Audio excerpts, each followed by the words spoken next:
All right, ladies and gentlemen, this is going to be EDEXCEL A-level Russia history. It's control of the people in its entirety. Everything you need to know is here, and I'm going to talk you through all of it. And I'm even going to spell out the words that are hard to spell. There's not much good revision resources out there, which is why I'm doing this, so I can watch it tomorrow morning before my test. But if it helps somebody, it helps somebody. Okay, so there are about four main themes within this theme. There's going to be media, religion, opponents of the government, so like secret police, dissidents, and then also art. It gets worse as we go on. Within those themes, there are about four clear sections. It's going to be Lenin at the start, Stalin, Khrushchev, Brezhnev, Andropov. That's the rough outline it follows because those are the leaders and those are the changes. So in every section, look out for those. Not every section has all of those, but you'll get it as we go along. So first, we're going to go to the media. So media and manipulation. This is all about propaganda and how the state uses the media to control. So the first up is Lenin. So obviously, just after the October Revolution, Lenin really wants to stabilize the party and also the government. So he passes a few decrees. 1917, the decree on the press to close counter-revolution newspapers, so basically removing opposition information. 1918 is the Rosta, R-O-S-T-A, and basically this is censorship. So the state here has control over all advertising, all news control. So that means on the radio, the state has control of it. Anything that gets broadcasted, that gets posted, the state has control of it. And then by 1922, he also creates Glavlit, that is spelt how it sounds, and it's basically just professional censorship. And they look through all books for anti-communist ideas. Basically, anything that doesn't run with the regime, he smacked it out of there. And it means by 1922, he probably had dominated media in the USSR. So everything that gets posted, that is credible, that gets viewership, he has control of it, which is pretty good. Pretty good for someone who just took over 4 years ago. So then propaganda on the Lenin, what did it really look like? Well, it was quite experimental, actually. It's not always experimental under Lenin, but propaganda under Lenin was experimental. He used photo montage to promote his electrification plan. He also had abstract art. The artist is called Lissitsky.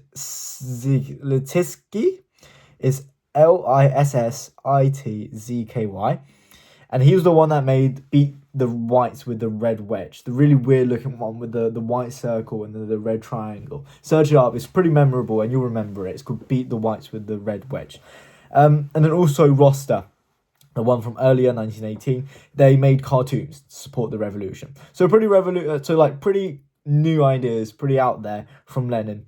But that was his propaganda. And that is Lenin done. So then moving on to Stalin. Basically, the summing up for Stalin is censorship got even worse. He banned the works of other revolutionaries like Trotsky, Bukharin. Their books got gone out of there. Lenin's works were edited to remove compliments of his opponents. So anytime he said Trotsky was good, get that out of there. Anytime he said Bukharin said a good thing about this war, get that out of there. And by 1928, he had limited access to economic information and also limited bad news. So basically, if you wanted to post something about the regime, it had to be focused on the positives, not the negatives. So really, he's trying to perpetuate this idea that only good things happen in the USSR and everything else, everything else good about anything else that isn't him or Lenin is banned. So what he's really trying to do here is perpetuate the myth of the two leaders, the one where him and Lenin are really tied together, and all of these kind of help him do that in some way. So when I try and remember Stalin, I always just try and remember he really likes Lenin and he really wants the public to think of him and Lenin together. And what is the ideal way to do that? Well, is to ban everybody else and ban anything Lenin says about anything else. It's like a jealous girlfriend from Stalin, and really he didn't want anyone else to have a share of Lenin. So moving on to Khrushchev. Here you get a bit of relaxation. It's feedback and criticism. So he has these readers' letters, and they're published to show criticism of the regime, but also criticisms of things that's happening in the regime. And it's good because it leads to exposing of issues like alcoholism, like domestic abuse, things that are bad happening in the regime. It's getting exposed, and the media is helping them do that. So it's a good thing here. But the bad thing here is a lot of these readers' letters are handpicked. And then when they are handpicked, they're posted. And then when a lot of those gets posted, he will then launch a campaign that solves that issue. But I think the whole time he just wanted to launch that campaign. So it's his way of being like democratic, if you will. He also has a lot of things trying to create public pressure. So he publishes these magazines. There's one that's like a satire one called Crocodile, but with a K. So it's Krokkodil. And it makes fun of people who arrive at parades drunk. Oddly specific, but it gets at this idea that he really wants to pressure people into doing things. And he also has these freezes and thaws. And this is like his entire thing. Throughout the whole thing, he has these freezes and thaws. And with propaganda and with media, he has censorship relaxed during the thaws, and then it'll increase, it'll get more difficult during the freezes. So that is Khrushchev basically done. So moving on to Brezhnev now. He's kind of this old guy, and a lot of his policies, it's kind of like if you had a grandpa really, really loving the old days. That's how I kind of try and remember him as. He's really nostalgic. A lot of his propaganda is World War II focused, and he has films on like these lavish standards of living, which is kind of trying to, it's not showing off. It's trying to show the average Soviet person, if you work hard, this is possible for you in the Soviet Union. But this doesn't really work. But he also does allow Western magazines on the black market. So, bit of a relaxation, but also a lot of like trying to get people to be motivated through media, because I think Brezhnev had quite a lot of problems with productivity and trying to increase growth, because growth was stagnant at this time. Moving on. So that is it, actually. That is it for media. That's the end of media. I don't think there's much from Andropov for media. So if you're on just like a question on propaganda and mass media, I'd be comparing Lenin, Stalin, Khrushchev, and Brezhnev. So then we move on to cults of personality. This is just a really quick rundown of what everyone's cults of personalities are like. I would only use this as like one point in an essay, I think. So for Lenin, he is used regularly in photos, and he's kind of painted as this miraculous figure, almost like a Jesus, if you will. He's painted as this prophet for communism, and he's described as miraculous after his assassination attempt. So basically, the Lord put him there. That's what his cult of personality is trying to perpetuate. He doesn't enjoy a lot. I don't think he's like promoting it all that, but he doesn't mind it, right? Doesn't mind a little bit of support from the people. So then, from Stalin, his personality, his cult of personality, it's all built on Lenin's. He's really trying to tie them two together, and this is where the myth of the two leaders comes back again. He always wants to have them in the same posters, holding the same pose, so that people associate them two together. Again, like a jealous girlfriend. And since 1930, he's had history rewritten, photos altered to make Trotsky look like a traitor, to discredit Bukharin on this thing, to basically tie himself to Lenin. And once again, he doesn't want anyone else to be associated with him but him. He also has two nicknames that I try and remember just to show off some knowledge in the essays. Number one is Vodzd. Vodzd is Vozhd. It means boss. And then General Lissimo. This is him after World War II. I just remember this as army boss, but basically it's his credibility after winning World War II. Okay, Khrushchev. He criticized Stalin's personalities. We know the secret speech, we know de-Stalinization. So what was his like? So he stopped the usage of Stalin in the media, but not Lenin. His cult was based mainly on policy. So his policy, like the space race, like the Virgin Land scheme, he tried to tie it to himself. So He tried to paint himself as this Leninist responsible for the USSR's space success and raising the harvest figures within the USSR. He's this great reformer, perfecting the Soviet system. Now, this doesn't really work because when his policies fail, like how the version land scheme started to fail and how the economy started to stagnate, he then went down with his policy because, well, he was trying to tie himself to it. He also tried to paint himself as a hero of World War II, and also like a SOA, I don't know if you know, a source of wisdom and authority on literature, art, science, industry, agriculture, basically everything. But his cult of personality was actually relatively small because he didn't want to look at like that much of a hypocrite for like saying Stalin's was bad and then making a big one himself. So obviously when failures happen and when failures are portrayed in the media, people lacked respect for him. People didn't respect him as much as Stalin and Lenin, not because he didn't do good stuff, but because his cult of personality wasn't as expanded, wasn't as stressed. So then we move on to Brezhnev. Now he cared about his image. He criticized and avoided Khrushchev's like cult of personality. He didn't like it. Now he tried to paint himself as four main things: a great Leninist. This one you can remember because everyone wants to be a great Leninist. A military hero, a world peacemaker, and a man of the people. Now I'm going to tell you why all of these four are false, and you can then remember them with that. That's how I try and remember them, as like four pairs.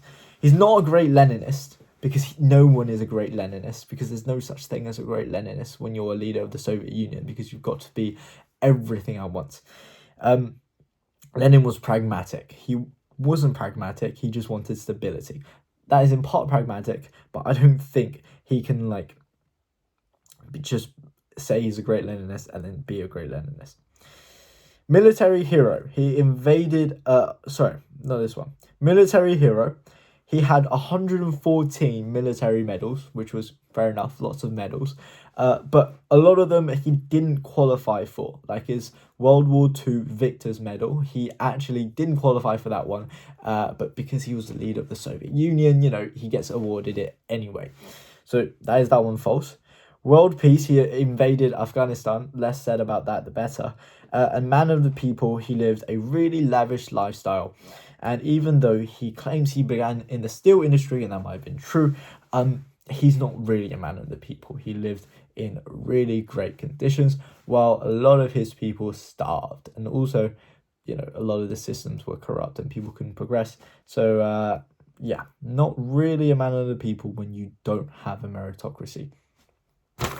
That is cults of personality done. Andropov didn't really have a cult of personality because he died like 2 years after he was on throne. So now we are moving on. 13 minutes for the first one. That's not bad. Maybe this video... Oh, my phone's going to run out of storage. Okay. Let's be quick. Religion. Religion is pretty quick, to be fair. Let's start with Lenin. So, 1917, he had the Decree of Land, which allowed peasants to take land away from the church. 1918, he had decree of separation of church and the state, basically took away lots of privileges of the Orthodox Church. Before Lenin, the Orthodox Church dominated Russia. Russia was a really religious country, and after he passed his decree, basically took away a lot of their privileges. Imagine Keir Starmer taking away tax exemption for the private schools. Kind of like that, but for the church, right? But for the church. But then he also used the Cheka to terrorize the church. That one Starmer didn't do. Okay, so killings of the Orthodox Church. Just a little section on here. 1917, Archpriest Ivan Kocherov murdered outside Petrograd. 1918, Metropolitan Vladimir tortured and shot. Moscow priests massacred because they had a church decree excommunicating the Bolsheviks, and so the Bolsheviks sent the secret police to kill all of them. So yeah, those were the Moscow priests. In 1921, he created the Living Church, which basically tried to remove traditional leaders and make this like decentralized church that was a rival to the Orthodox Church. Didn't really work. Very little buy-in from the people. And then Islam. Initially, Islam was attacked by Lenin, but then he reversed it and Islam started getting funding for schools and people encouraged Islam to join the Communist Party. I think because Islam wasn't really like a czarist thing. The Tsar was really keen to use the religion to control his people. He didn't really use Islam, so maybe he just took a step back on that. He was like, this is a battle not worth taking. Okay, now Stalin. Stalin splits into two parts for religion: before the war, during the war. Basically, pragmatic Stalin on religion. Before the war, his policies impacted religion. He had many churches turned into grain stores for collectivization, and his terror destroyed Islamic groups, the Sufi groups especially. His terror had a big impact on, especially within the republics, because the republics had, a lot of them had a large majority of Muslim population. But then during the war, he asked the church to support the government's war effort, and in return he uncensored magazines and he had less anti-religious propaganda put out, because I think he needed the churches to kind of calm the public down and to unite the public during the war, which is a tough time for him because Russia was losing more people than anyone in the whole wide world. So 414 churches reopened. Nice and easy to remember, 414. I don't know why I did that. So now moving on to Khrushchev. He didn't like religion. He did not like religion at all. He abandoned the compromise and he was quite harsh against it. 1958, the anti-religious campaign. He closed all 414 reopened churches. Anti-religious propaganda came back. He had surveillance of lots of churches and priests. He refused believers access to holy sites. And he also utilized the space race as kind of like an anti-religion thing, because it was like, if we get to space and there's no heaven, there must be no God. So he had the astronaut who went to space, Yuri Gagarin. He said he had found no God, even though he went to space. How credible that is, I don't know.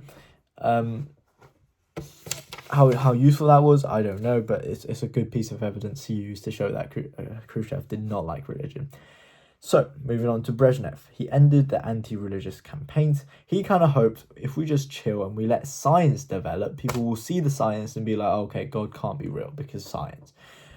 He hoped scientific education can lead to atheism. Supported Islam. Okay, here's the thing about Brezhnev. He supported Islamic groups in the Middle East because they were anti-USA. So he described Islam as progressive and anti-colonial.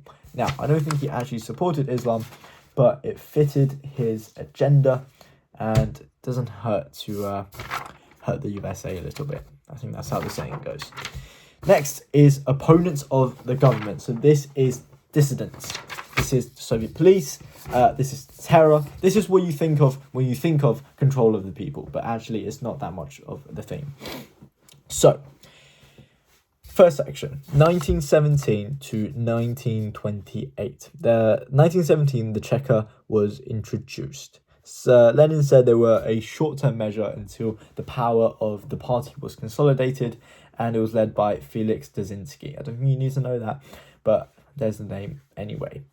What did the Cheka kind of aim for? They targeted supporters of the monarch, natural, trying to consolidate, trade unions, and socialists in rival parties, so like the Mensheviks. So a lot of trying to secure power for the Bolsheviks themselves. And also, during the Civil War, they played a very big part. So here are some of their actions. They did grain requisitioning during the Civil War to feed the army. They closed opposition newspapers and also attacked opposition. Like, if they took over a part of the opposition, they'd go terrorize them a little bit. And they would also torture opponents, but that also included people who ran the black market. So not really opponents, but just people they didn't agree with necessarily. And they also executed deserters in the war. This is all pre-1921.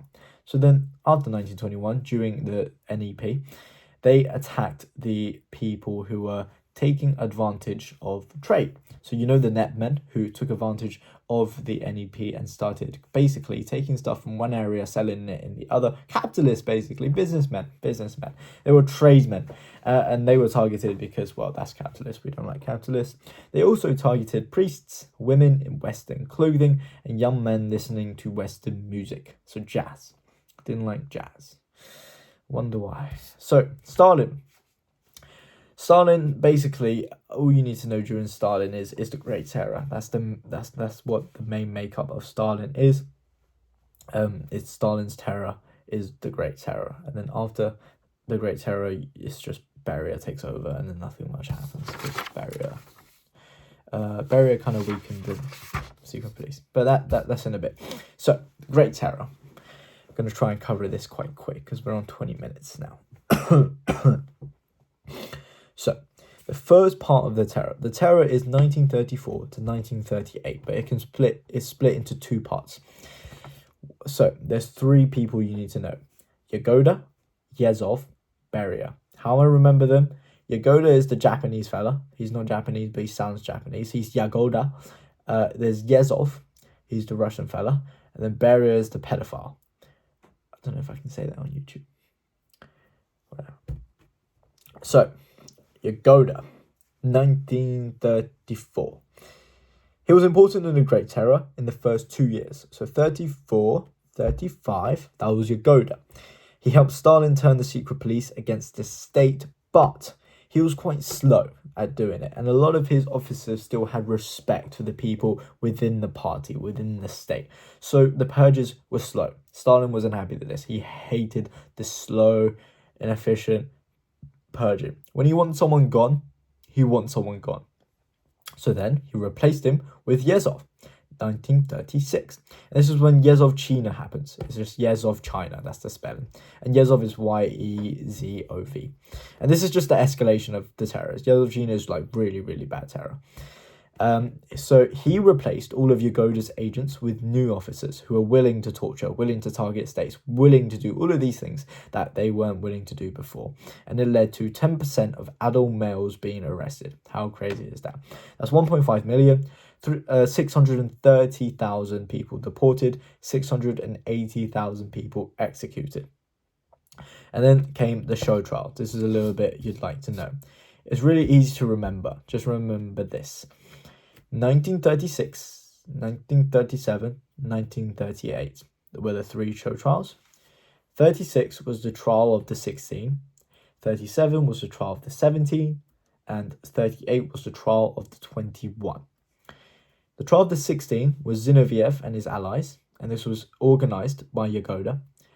Trial of the 17 were Trotsky and his supporters. This one and this one was just Yezhov organizing them. And then the trial of the 21 was Bukharin and his former allies. And also Yagoda. Look at that. He organized the first one. He got killed in the third one. And then Beria took over in 1936. He wasn't a good guy, but he winded down the terror.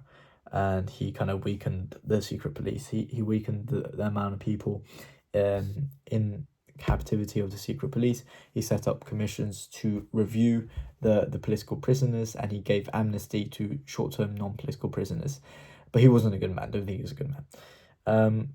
He mass deported and executed thousands of Chechens. I think 660,000. Don't quote me on that.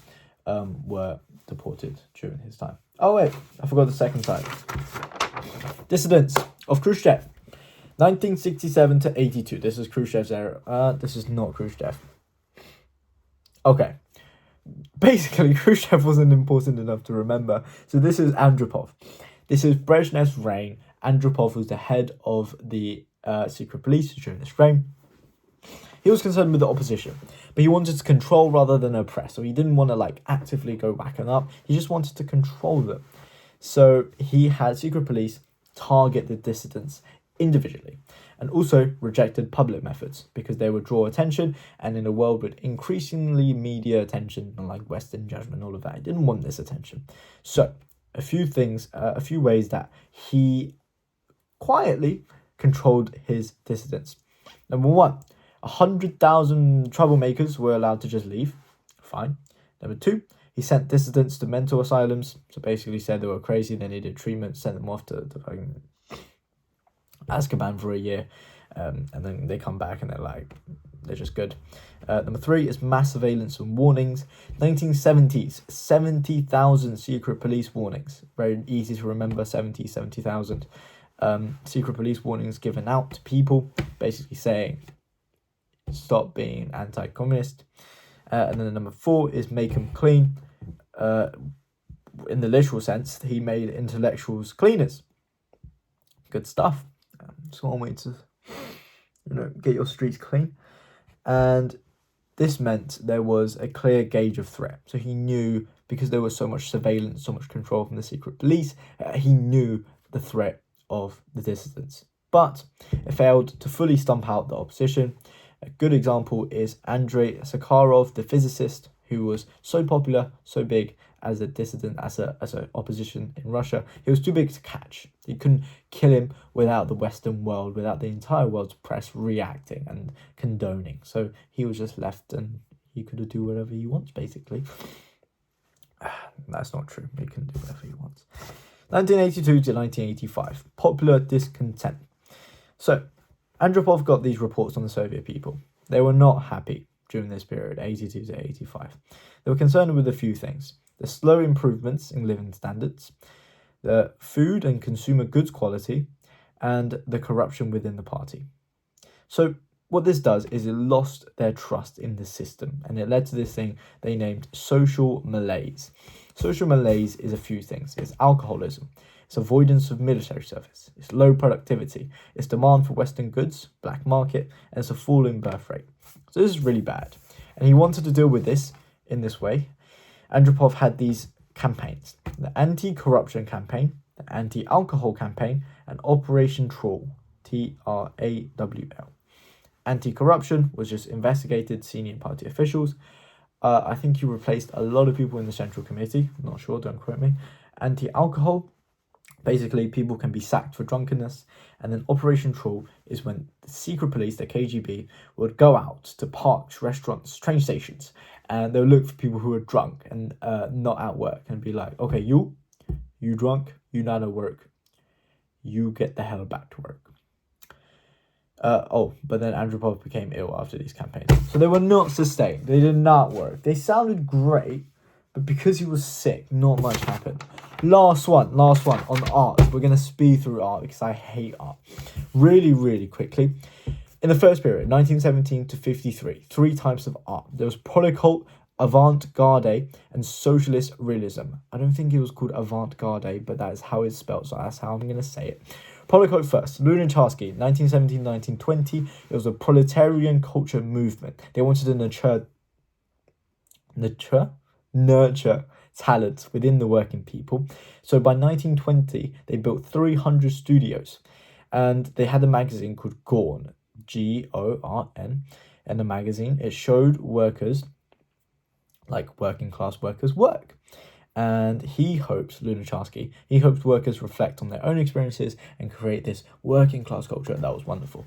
Lenin didn't like it. Lenin criticized. He said the best culture was universal and it was too complicated for people to understand. And also because they were independent. The state couldn't control them. So it was kind of scary for Lenin, really. He wanted everything. He wanted everything under control.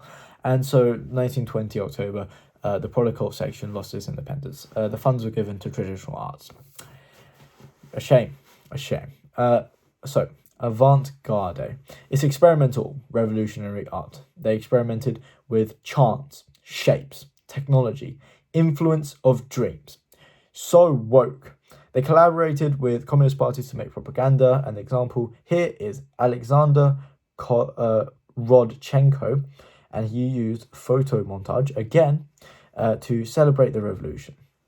Lenin used photo montage for electric campaign. And then also Tzigor Vertov. He had the Kino Pravda, True Films. He used slow motion. He used documentary films. I think it's called The Man with the Movie Camera. Don't quote me on that one. Didn't do research. I think that was the film he made. Experimental films. Socialist realism. Stalin, suspicious of experiments. See, Stalin's not woke. He wanted art to be more realistic. He wanted books to actually feature the building of real socialism. But what that meant was basically everything had to build socialism. Even your kid's your 5-year-old kid's bedtime story had to feature some sort of collectivization. And by 1924, he had the Clement, which was a film about workers who won the Civil War. They made a cement factory. Sorry, it wasn't Clement. It's getting late. It's cement. Clement. I remember that one. So it's just a film about workers who made a cement factory. So, use that in an essay, eh? And then also, Morning of Our Motherland, a painting with him standing by collectivization and industrialization. Probably going something like that. I don't know. I'm not finding a poster. You can Google it for yourself. Art, 1950 to 1985. Khrushchev, Freezes and Thoughts. He collaborated with intellectuals, more freedom of expression. And he kind of wanted to relax things a little bit. So 1953 to 54, he published this thing called The Thaw, which criticized Stalin's terror. 56 to 57, after the secret speech, he published this book called Not by Bread Alone, which criticized Stalin's party bureaucracy. 61 to 62, he published stories of prisoners in gulags. Now, once artists went too far during these thaws, he would cut them back and just say, that's enough, reimpose the restrictions, nice and easy to remember. He also wanted basically a campaign against non-conformity. So he wanted everyone to be peer pressured into doing the right thing. So what is the wrong thing? Well, it's alcoholism, it's lazy officials. So he had these poster campaigns encouraging citizens to challenge non-conformists. This was called popular oversight. And it led to films and posters like The Lazy Bureaucrat, The Alcoholic. And also he didn't like women in Western clothing. He said fashion is frivolous and wasteful, and it led to loose women. Interpret that how you will. I don't even want to think about Khrushchev and loose women. Brezhnev and stricter control, 1964 to 85. So 64, he authorized the trial of authors for anti-Soviet propaganda, and in 66, the trials happened. It was the trial of Sinyavsky, Sinyavsky, and Daniel trial. Daniel and Sinyavsky. Such a Russian name with Daniel. So these were authors who got popular under Khrushchev and his relaxation, but they were trials and sent to camps. They were show trials, basically. But many artists continued in secret. In 1970s, Moscow conceptualists created the samizdat. That is spelled exactly how it's said. Samizdat.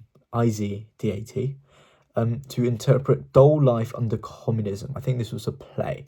And also is the Mit Key Collective, which was shows exposing hypocrisies by